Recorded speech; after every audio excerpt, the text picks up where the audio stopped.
In this video, we're going to be talking about how to fix your Uber account suspended in 2026. So let's get straight into the video. The first thing you want to do is check your email and app notifications. Uber will email you the reason behind the suspension and what you need to do. Understand the exact reason for suspension from the email and app message. And once you've done that, go through Uber's policies to understand what went wrong.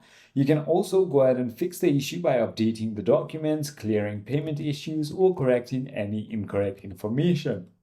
If that is not the case, you might need to simply go ahead and submit an appeal. Simply go to Help, Account, and then Payment, Account Suspended, and submit an appeal. Fill out the appeal form with the correct details and explain your situations clearly, and that is about it. You can also go ahead and wait for Uber's response, follow up if needed, and that is about it.